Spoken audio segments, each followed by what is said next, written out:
Hello, this is Dr. Brian Harasha, and I had done a video about protecting you and your family from COVID-19 back at the end of March, and believe it or not, a lot has happened since then.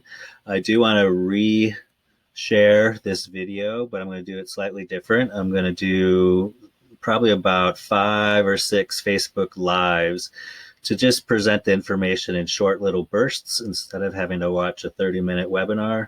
And there were actually a few technical glitches on that longer webinar, so we'll be able to get all the information presented clearly.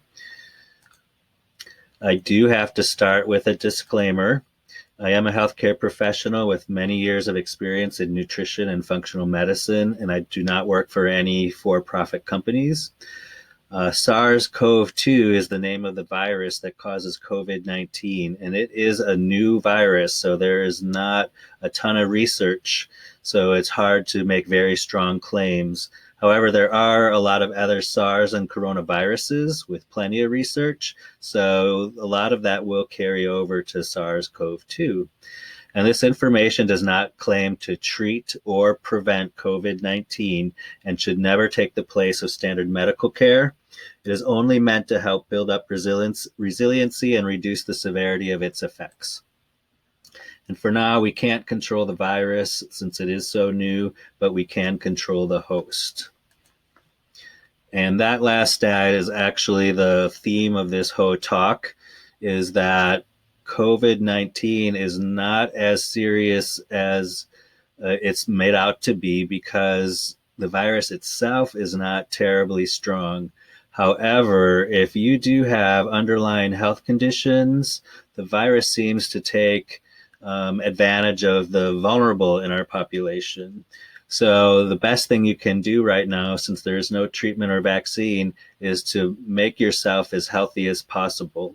So here's a list of a lot of those pre-existing conditions that cause serious disease. One thing I've noticed that almost all of these disorders have chronic inflammation as a source or a base.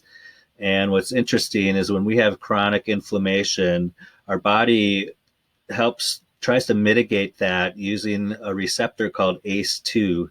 These are receptors on our cells. And what's important about that is that SARS-CoV-2 uses ACE2 receptors to enter your cells. So if you've been chronically inflamed, you have more of these receptors, and the virus can get into your cells easier. And also, I've noticed recently some articles about the dangers of having something called metabolic syndrome. So metabolic syndrome is usually a series of symptoms that people have, tending to be overweight, tending to have high blood pressure, having bad cholesterol numbers, and having bad blood sugar and insulin numbers. And people tend to have more what they call visceral fat, so the weight they gain is around their belly. So this syndrome is a sign of chronic inflammation and a sign that you are more vulnerable to this virus.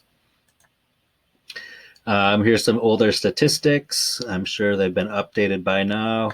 But what I think is really interesting is this last line, that it is pretty much believed that 60% of adults in the US have at least one dangerous underlying condition. So again, the best thing you can do right now is to work on being as healthy as you can. We're starting to get used to this. Why does the virus spread so easily? The main reason is that it's got a long incubation period. It can be 5 days after you're infected before you see any symptoms, and it can go all the way up to 14 days. We also know that the virus survives on surfaces quite well, many hours, even a couple of days. It also exists in water droplets that come off of our breath or when we cough or sneeze. So people are going to be needing to wear masks. The common symptoms: fever, cough, fatigue, and shortness of breath. Those are the 4 that really stand out when it comes to COVID-19. And this chart is actually a really nice one to have. You might even want to print screen this one. But you can see COVID-19, cough, fever, shortness of breath. Those are the main things. Flu tends to have slightly different things: body aches, headaches, fatigue. Colds tend to have sore throats, runny noses, and sneezing, and allergies tend to have runny nose, sneezing, and watery eyes. So I'm going to stop at this slide because it'll be a good intro to the next ones in the coming days. See you soon.